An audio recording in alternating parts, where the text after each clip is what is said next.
which is the education of all the young people in this country. It's a value that I ran on many years ago. I carry it in my heart, and I think it's a really critical principle for our country to make sure that every child, no matter who they are or where they come from, gets an education in this country. It's important to their family, it's important to their community, and it's important to our country. And that is all being undermined today, and that's what we're here to talk about. So I first want to just thank you for having us here at North Seattle College. It's great to be back. Thank you so much. And to everyone, I think, let me just start with, I have been hearing people say, dismantle the Department of Education, get rid of the Department of Education as some kind of 10-second soundbite, throwaway line forever. But under this administration, under the Project 2025 agenda, this was a critical part of it, and we are now seeing Trump and Secretary McMahon put that in place. So I wanted to bring all of you up to date and tell you what I'm seeing and get your feedback, because this is something we cannot just quietly let happen. We need to speak out loud and fight back. And it's especially timely because just a few days ago, the president took another large step. But let me start way back. We know that the administration cannot eliminate the Department of Education without enacted Congress. It's law. They know that too, so instead of just getting rid of it, they're doing it piecemeal by piecemeal, and we are seeing the effects of that happen. 2/3 of Americans, by the way, just support having the Department of Education. They know it's not popular, so they're trying to do it secretly here. And they know Congress would never pass it. So last March, Trump started by firing or pushing out half of the employees at the department. That has really left a lot of critical offices with barely enough staff to keep the lights on. And that means that there's just a handful of people left at agencies like the Institute of Educational Sciences. Why is that important? Because they do all the research and work to know, to put together the nation's report card so that parents and teachers and students and schools know how their kids are doing and know whether they need to do anything to help change it so our students do better. They gutted the Office of Civil Rights. Why is that important? Because the Office of Civil Rights is absolutely essential to that value I just talked about, which is to make sure that every child, no matter who they are, gets an education. So they actually ensure that that happens in the country, and they have gutted that office. One of the things that became really clear to me when Secretary McMahon came in front of us, we asked her about some of these firings last spring, and I said, have you done an analysis to see what the impacts of this are? She was a CEO. You would think they'd have done an analysis to know what the impacts were before they started, and she said no, and she had no plans to do so. So they're just doing this without any understanding of the impact of it. Getting rid of people is one thing. They're also cutting off money that has been critical for our schools, both K-12 and higher ed, that has just been incredible. They cut $1 billion from schools to ability to hire counselors and to make sure that we get mental health care for our kids' needs. Just an issue that's so important to many kids and families. That was just cut off. They cut off billions that schools had been counting on to make their budgets work. Many years ago, I was on a school board. We counted on that federal funding. We saw in the spring what we were going to get, and that's how we put together our budgets for the fall. They're just cutting that off, and all of a sudden school districts are finding themselves without the federal funds they need to support the budgets that they have put in place for this year. They canceled $100 million in education research, and they actually basically stopped funding any new research grants. Why is that important? Because we need the best research to see what works when we teach our kids. How do we make sure we're doing the best thing possible for all kids? That's gone. They slashed funding to help train teachers, to help students in our colleges get housing and food, and magnet schools that serve many of our kids. I know that's important here in Seattle. That funding has just been slashed. And this summer, they held up $7 billion in funding for literacy and math programs till we screamed really loud, and then they put that back in effect. But that creates a chaos when all of a sudden you think you're not going to get the money, and then you do. Planning is absolutely a nightmare does show that we need to speak up and speak out. And then just this week, they took a huge step that really, really is frightening, and that's basically that they're taking key parts of the Department of Education and sending it elsewhere. And that's going to impact everything from who is going to distribute dollars to our states, who's going to make sure that we're providing grants to our community colleges, who's overseeing the Indian Native American schools. I mean, the list is long, and they're just saying, oh, we're going to send it over to the Department of Education, or put it in the Native American fund over here someplace. There's no coordination, so what happens is those programs get lost in other agencies, and people don't know where to go. So if you are a school board administrator, or you are a community college president, and you want to find out where that grant is that you were expecting, you don't even know where to call. So it's going to increase bureaucracy, and I actually think that's their goal. But they'll say the money's not being used, but you can't find it, and then they'll try and cut it off. So the stakes are really high here. That's why I'm here today. I want to hear from all of you what the impacts you are seeing is, and to really encourage people to speak up and speak out and help us stop this horrific attempt to take away our country's focus on education. So thank you all for being here. And Dr. Salas, we'll start with you.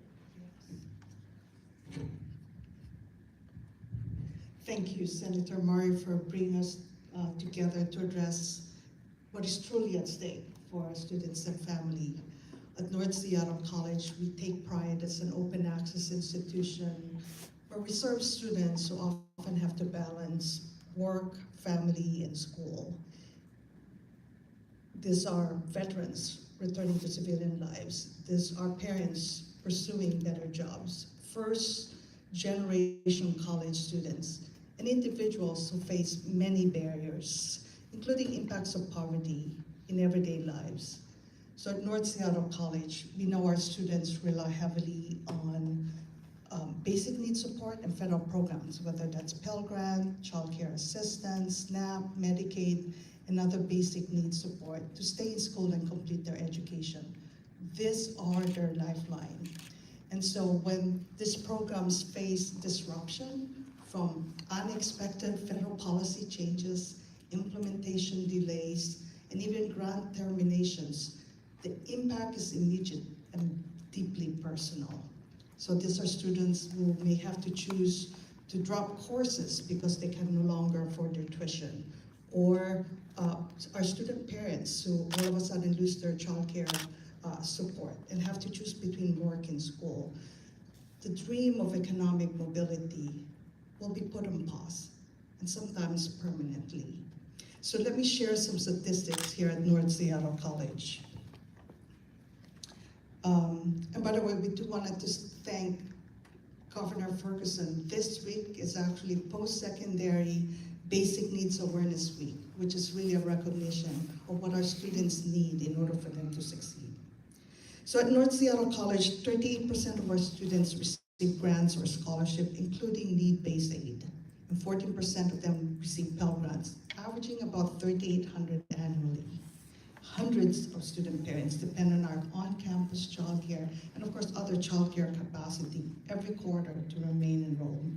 And half of our students are first generation, and many are working adults striving for family wage careers. So these numbers represents real lives and real future. For example, some of our students are single parents who dream about pursuing and building a better future for their families. So those programs like Child Care Assistance and Pell help them remain in school while pursuing their degree. Imagine as those programs go away, their stories will be vastly different. So all these recent disruptions really has compounded these challenges for our students. Let me give you a few examples. The pause on the BFED stands for Basic Food Employment Training Program, which is an extension of the SNAP program. Impacts students and staffing. At the time, SNAP benefits were put on hold, and it created a perfect storm for those already struggling. So food insecurity skyrocketed, forcing us to really depend and have a deeper reliance on community partners like at North Seattle, the U District Food Bank, and an internal push, and thank God for our student government, who actually now provides 300 free meals a week funded by the student activities fees. And of course, we expanded our food pantry operations. Unstable federal grant funding has made both short and long-term planning extremely challenging, particularly to programs that is committed to serve our historically underrepresented students. So regardless of which agency administers these programs, college needs consistent communication with staff who understands these programs. That partnership is essential so we can continue to serve our students and provide for pathways for family wage jobs. It is critical whichever agency administers key federal higher education programs has the expertise, both in the programs and the colleges they impact. Any changes to the administrative entity must reflect this need. We hope and assume that all employees of the Department of Education who have worked on these programs will remain involved, especially for continuity. And the latest round of layoffs, if carried out, really is already harming and could continue to harm responsiveness to institutions, regardless of where these employees are located. Now, basic oversight responsibilities to the academic aspects of higher education, whether that's accreditation, Title IX, civil rights, must remain with the agency that has the necessary expertise to support them. Colleges have faced already a series of unexpected changes in the federal programs and administration this year, and stability is urgently needed. So we urge all parties to ensure campuses receive clear and consistent information about federal policies, both in terms of program administration and funding. Now, we remain deeply concerned about the reprogramming of the fiscal year 2025 funds provided by Congress for minority-serving institutions. These programs, they're categorized as higher education programs, would have been moved to the Department of Labor under this week's action. We hope steps will be taken to restore funding for these critical institutional aid programs that serve so many of our low-income students. So any proposal that disrupts the core and essential services of the Department of Education is really sending a clear message to our students that their future does not matter, and that is unacceptable. Our students deserve a federal partner that invests in their future, not one that abandons them. We in Seattle colleges believe that education is foundation to strong economy, to thriving communities, and engaged citizenry. It is not only a private good where individuals get their credentials and with those credentials gain economic prosperity. It is a public good. So undermining this foundation hurts all of us, businesses, family, and the leaders of tomorrow. So today I join you, Senator Murray, and all of you in urging our leaders to protect these programs and ensure that every student, regardless of their background, have access to the resources for them to succeed. Because we know when we invest in education, we invest in hope, we invest in opportunity, and in the strength of our nation. Thank you. Thank you. Good afternoon, everyone. I'm Gina Topp. I serve as the president of the Seattle School Board, and I'm glad to be here. I also had the opportunity many years ago to intern for Senator Murray, and that experience has really shaped how I think about public service, and I just want to say thank you for being a champion for students and families in public education. It's a huge commitment, and I admire your work. I also want to acknowledge we were in a very similar conversation a few months ago in March, having this same conversation, but we haven't walked away from it. As a school district, as a Seattle school system, we've kept pushing to make sure our students get the resources and the services they need to get a high-quality education. And I'm all about reform or transforming systems for the better. Whether that's more efficient, more responsive, but what we're seeing today is not reform. It's not about efficiency. It's an effort to function. And that's a direct attack on our Seattle students. In Seattle, we see the consequences every day. Federal support is not distant, it's not abstract, it touches all facets of our system, whether federal funding determines whether we staff classrooms, whether after-school programs continue, whether students learning English receive the support they need, and whether students with disabilities get the services they're entitled to under federal law. Federal grants are a smaller percentage of our total budget, but they are woven into what makes learning possible. And when the administration tries to dismantle, tear apart the Department of Education, either by cutting staff or spinning off core functions to agencies with no or little experience in education, or undermining the civil rights, it pulls really the rug under for the students who already are facing those steepest barriers. And something I really want to make clear here is, as we go through all of this, districts like Seattle, we need clear and concrete communication about how those changes then will be rolled out. Because these shifts have real life impacts on students we serve. And in order to plan and continue to meet the needs of our students, we need clarity on how these changes will affect funding, staffing, and functions of the Department of Education. This is the part I want us to kind of take seriously. Seattle families don't want chaos. You mentioned chaos in your word. We don't want that. We want our schools to work. We want teachers in front of students. We want reading support, math support, safe buildings. We want stability and not this like political theater for our children. Families are not asking for the Department of Education to be hollowed out. They're asking for strong academics, qualified educators, safe and stable schools every day. That is where our focus should be. So my message is simple. Parents and families don't want this political chaos. They want schools that work. And to get there, we need a federal partner that wants to strengthen public education instead of tearing it apart.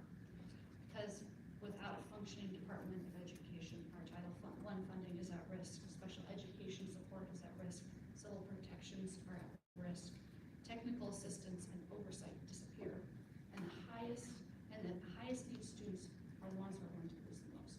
So we deserve better. Our Seattle families deserve better than that. Our students deserve a federal government that shows up, is ready to do the work, and is not an adversary. So keep doing this work every day, because our public schools, I think, remain one of the greatest tools of opportunity in this country. And with that, I'm going to pass it over to Melinda Dyer, with retired Washington McKinney-Vento State Coordinator. Hi, everyone. Thank you, Senator Murray, for including me in this very important conversation.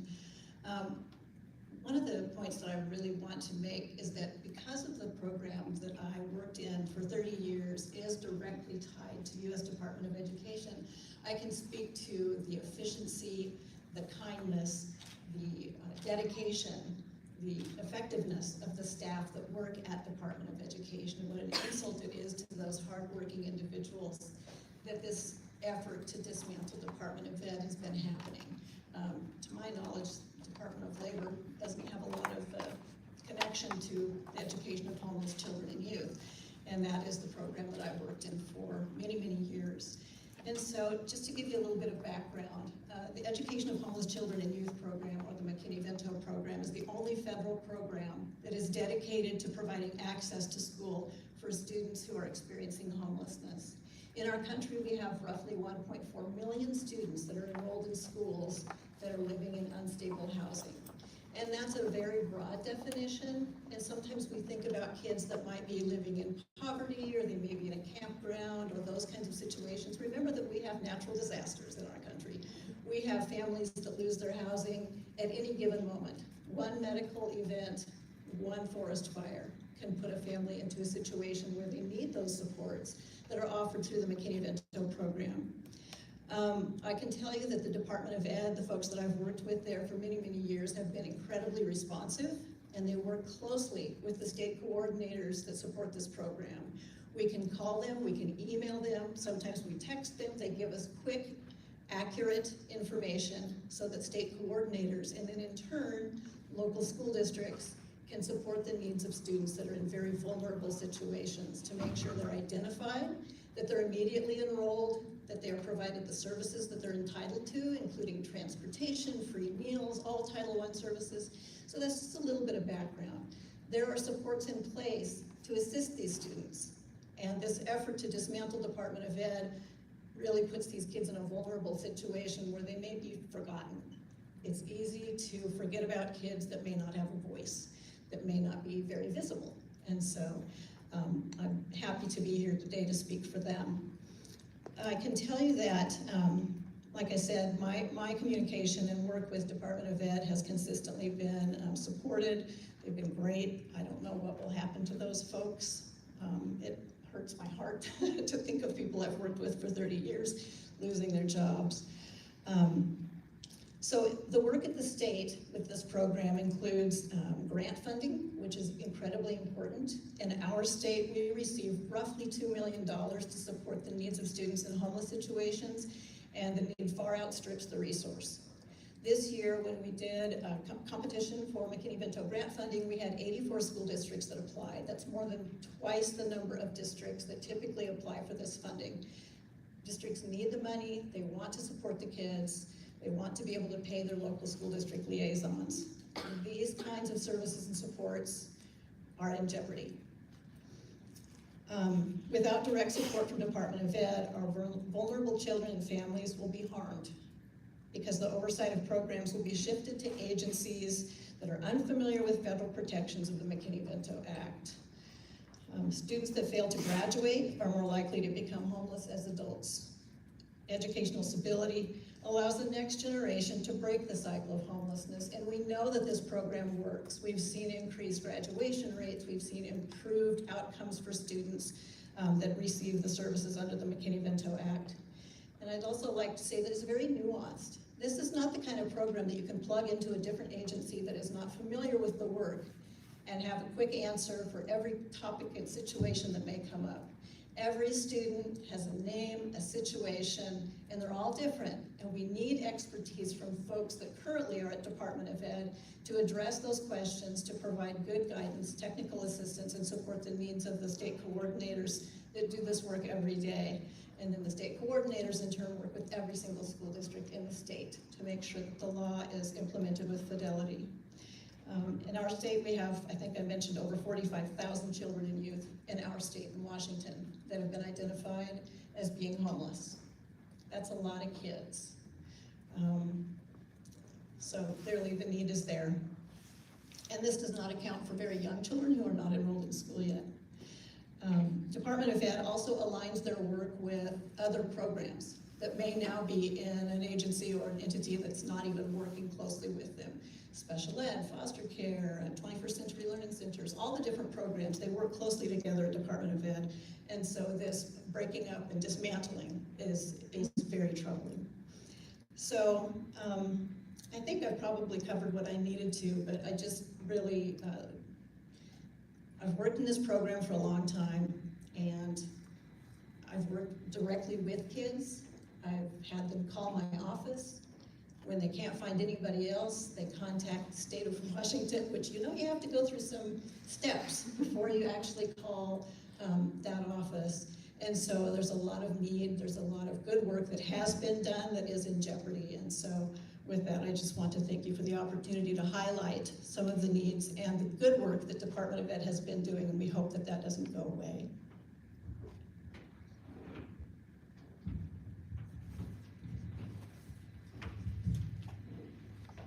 Thank you. Thank you, Senator Murray, for hosting this critically important roundtable discussion and for inviting myself and AFGE Local 252 to attend. My name is Rachel Gittleman, and I worked in the Ombudsman's Office of Federal Student Aid, an agency within the Department of Education. The Ombudsman's Office was the backstop of a broken student loan system that burdens 42 million Americans with $1.7 trillion in debt. My job was to help borrowers navigate an overly complicated and dysfunctional student loan system. I was responsible for canceling millions of dollars in student debt for our most vulnerable borrowers across the country. I was unlawfully fired in March along with 1,400 of my colleagues. And I just want to say thank you to my fellow panelists, because as a federal worker, it's been a really tough year. And on behalf of myself and our members, thank you to each of you for your kind words about our staff and our work. I couldn't sit by and do nothing, which is why I've spent this year leading the fight to protect our agencies, our jobs, and our education system. I was recently elected president of AFGE Local 252, the union for the Department of Education that represents 2,700 employees. In order to really understand the impact of this administration's unlawful gutting of the agency, we have to look at the history of the department. Ed is the smallest cabinet-level agency with just over 4,000 staff before January of this year. That staff was managing an impressive workload on a shoestring budget that had been flat funded by Congress for multiple years in a row, not because of Senator Murray. But we didn't let that stop us. The department is responsible for administering roughly $150 billion in grant funding to every level of education, which includes sending states about $18 billion in Title I dollars for low-income students and about $16 billion in money for students with disabilities. The department is also responsible for issuing $120 billion in federal loans and grants to nearly 10 million college students each year, ensuring that students have access to quality education regardless of their race, ethnicity, sex, age, or disability, evaluating the impacts of this funding and building a body of evidence and research about what works and what doesn't in education, and above all else, making sure taxpayer dollars are spent wisely and efficiently. ED's programs touch every part of our education system. Many of our flagship programs focus on helping and protecting those traditionally underserved by education, including students of color, low-income students, students with disabilities, rural students, and English learners. In March, nearly half of the agency was unlawfully fired or pushed out via buyouts, early retirement programs, and astounding pressure to leave. Since January, the department has canceled or reallocated billions of dollars in grants to schools for everything from student mental health to special education training, teacher training. And they've tried, like Senator Murray mentioned, to cancel even more funding. But with the help of the courts and our friends in Congress, we have been able to ensure that funding to low-income students and HBCUs, among others, has continued. Then in October, nearly 500 additional staff were given layoff notices, which would have effectively closed the offices for K-12 education, special education, civil rights, and post-secondary education.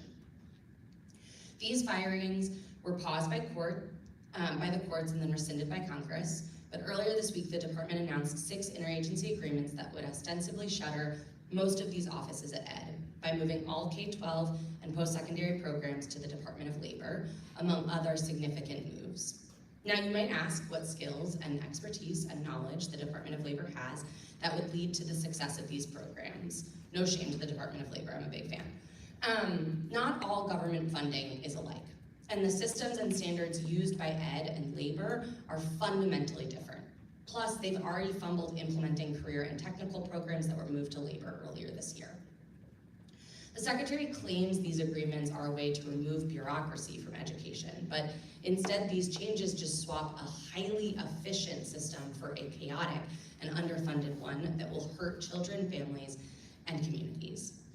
The administration also says that these interagency agreements will return education back to the states, but only about 13% of total funding for public K-12 schools comes from a federal level.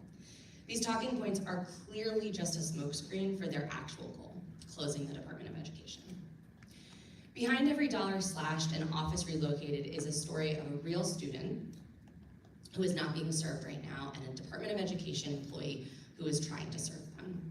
A child with disabilities who cannot access his school playground because he uses a walker, a student loan borrower who can't afford her car because her student loan payments have just gone up by hundreds of dollars a month, a rural student whose underfunded community overwhelmingly depends on dwindling federal funding, a Title I school teacher who no longer can get professional development because the department has canceled funding, and a first-generation college student that will no longer have access to grants, training programs, and job opportunities. The Trump administration has shown it will stop at nothing, including ignoring court orders and violating federal law to dismantle the department, and undermine the careers of thousands of dedicated public servants who work every day to support students and families. I believe deeply in the idea that government can, should, and does serve the people of this nation. Every person I helped took out student loans to better themselves or their children, to build a future and to open new doors. But beyond that, every member of our union is a person who has been impacted and served by the programs and services that they now administer. We will continue to fight like hell to serve our students and protect what our agency stands for. Thank you. Thank you for having me today to tell you about my family. My name is Ann Simonson. My husband, Peter, and I have 3 wonderful daughters. Our youngest is Erica, age 20. Erica was born with a genetic condition. It's called tuberous sclerosis. It causes growths in her organs, and the tubers that are causing the most trouble at the moment are the ones in her brain, because those cause seizures. She has seizures maybe 4 to 6 times a month. It causes developmental delay and autism. She also has them in her kidneys, which will be more down the road for us. All 3 of my daughters have been students, have gone from kindergarten through 12 in the Seattle Public Schools. Erica graduated from Franklin High School a year and a half ago. During those years, we were well aware, the years with Erica in school, I should say, we were well aware of the IDEA, the Individuals with Disabilities Education Act, passed in 1975, which guarantees Erica an education, a free and appropriate education. We knew that it was the Department of Ed that supported and enforced the IDEA. When Erica was in 2nd grade, we had enough trouble that we even consulted a lawyer. We knew we could do this because the IDEA was the law. The law was on our side, and we knew the Department of Ed had our backs. We did manage to resolve our issues, just with a little outside help, not from the lawyer. Now Erica is in the Bridges program of the Seattle Public Schools. She's still a part of the system. And I cannot say enough good about the Bridges program. It bridges the time between graduation and the real world. It prepares these students for life and for work. We are fortunate too, because Erica has a fantastic teacher. The program has made such a huge difference in Erica's life. She has been a part of this program for only a little bit over a year, and we've seen her make huge strides in her independence. She has just blossomed. Her class is often out in the community, riding public transportation, going to the library, checking out books, learning how to shop for groceries, going back to school and cooking, learning how to order lunch, and volunteering, preparation for work. Erica has had 2 volunteer jobs. She is currently really enjoying volunteering in a local restaurant once a week. And there's always pictures with smiles on her face sent home. And she has had a volunteer job since last fall at a local cookie company, but in the spring the owner said, I would like to pay the girls. She goes with another student. I would like to pay them for their work. So she has a job. It's 1 hour a week, and she goes to the local cookie company, and she gets crucial support in that work from her teacher or from an instructional assistant, an IA. But now here we are. We're worried that the loss of federal funding could just pull this program out from under Erica's feet. So this brings me to DVR, the Division of Vocational Rehabilitation. Threats to the Department of Ed have affected our family in 2 ways. One is, of course, Erica and her schooling. The other is my husband and his job. He has worked for DVR for a number of years, the last 6 of those as a supervisor. This agency receives 80% of its funding from the RSA, the Rehabilitation Services Administration, which falls under the Department of Ed.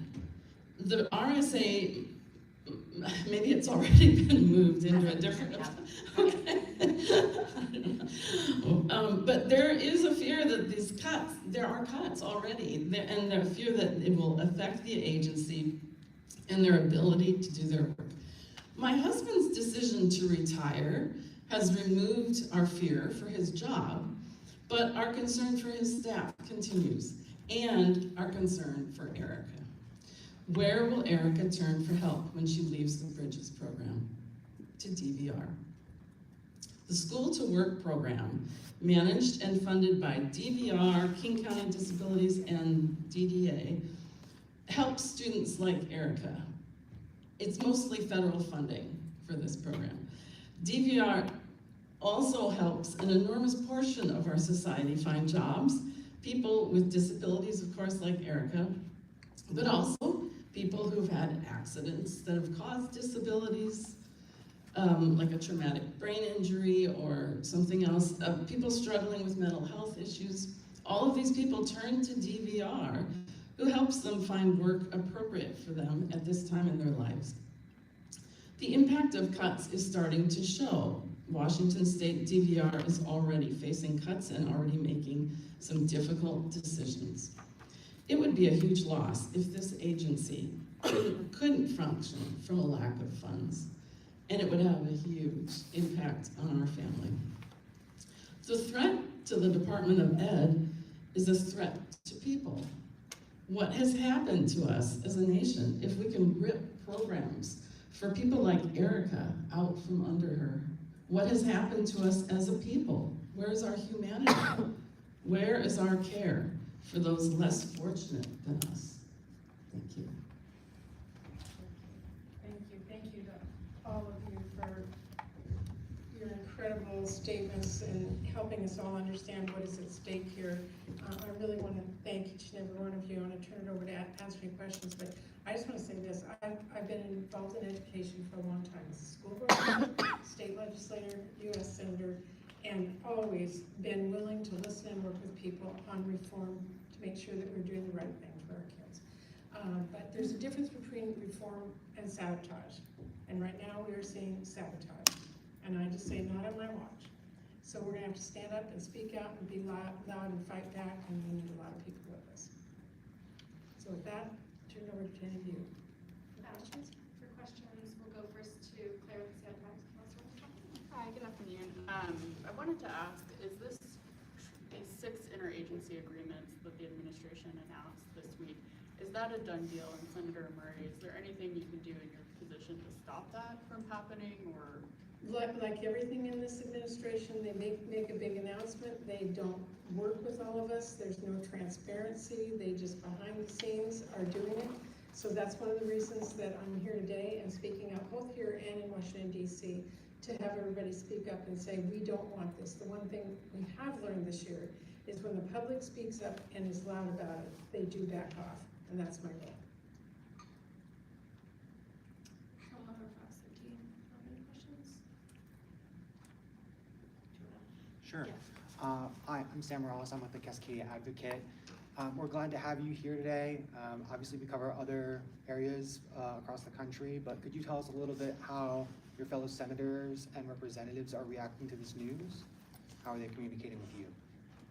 Well, I'll tell you, there's so much going on. And there's so many crises, it feels like every hour of every day, the president and his administration do something different. So what I'm trying to do is really raise the alarm on this, because we can't let it just get stuck in the law of all the actions this administration is taking. SNAP was brought up. I'm from Como TV. SNAP was brought up in this conversation. What is the future of SNAP and those benefits? What do you think you'll be able to do over the next couple of years to maintain that and keep that program going? Look, I've been stunned that this administration has taken on so viciously going after families who rely on SNAP. We saw it throughout the summer when they wrote their big, beautiful bill and made huge cuts to SNAP, put in requirements that are going to make it really difficult for states to be able to manage their programs and for people to access their basic food. And then during the Republican shutdown, what we saw was the president used SNAP to deny food to people. And by the way, that was his choice. The funding was there. He chose not to put it out. And now people are much more aware that it's their neighbors, their friends, their relatives. They see the impact in their communities. And this is, we obviously need that money restored. And there's some glitches there. The Secretary of Agriculture is saying now he has to re-sign up, which is appalling. But future down the road, we have to make changes to the requirements that they put in with the Big Beautiful Bill. The Big Beautiful Bill had one goal, and that was to provide tax cuts for really wealthy people. And they got the money they needed to do that by putting it on the backs of people who have SNAP and the people who are on Medicaid. And our goal is to restore that, and we need to fight back. We need a majority in Congress to do that, but we can't lose sight of the goal. You talked about the shutdown. What is being done now to help those people that were affected during the shutdown? What is being done now to remedy some of those people? Well, again, one of the biggest problems with this administration, unlike any I've been under, Republican or Democrat, there's no transparency. They don't tell us what they're doing. They create chaos first and send it to the courts. So we are working as hard as we can to make sure they follow the law, which is to get the SNAP money going again and not put barriers in the way of people who are trying to access it. Where do you think you are on the Affordable Care Act and helping get those incentives back? The tax credits? Tax credits, sorry. So as you know, we've actually been working on extending the tax credits for all of this year. We saw this cliff coming, where if the tax credits were not extended, people were going to see huge increases that are on the ACA on their insurance bills. We started working on this in March, demanding that they get restored. When the Republicans passed all the tax cuts for the wealthy people, we worked really hard, in fact 3 times, to get them to include these tax credits, and they refused.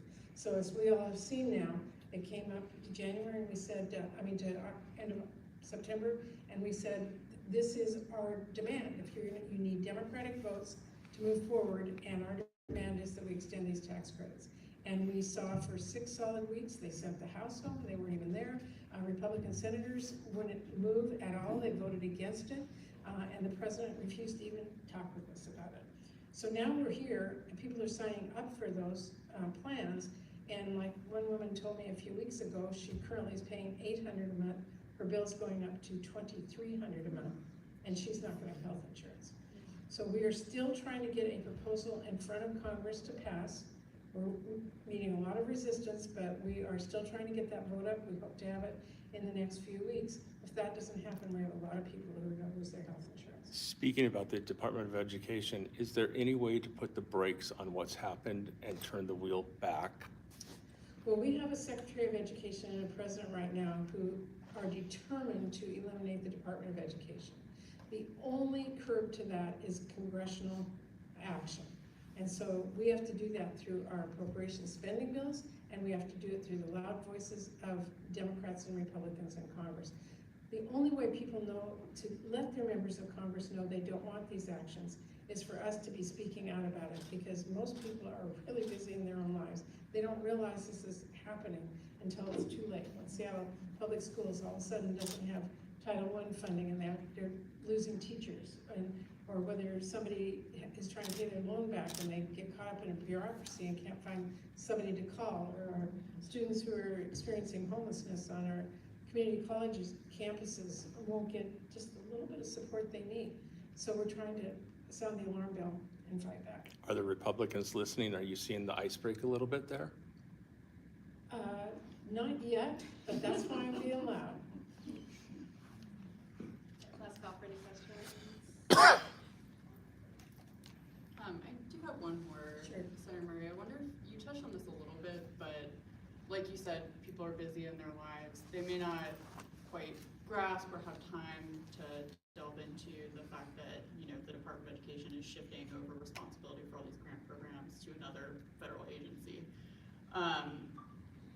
Why for you does this amount more than like a bureaucratic reshuffling of how grant money gets out? Why is it deeper than that? It's much deeper than that, because when you shift a program or a department to another agency that has no clue how to administer it or how to get money out or even cares about it, you eventually lose it. And that's what will happen.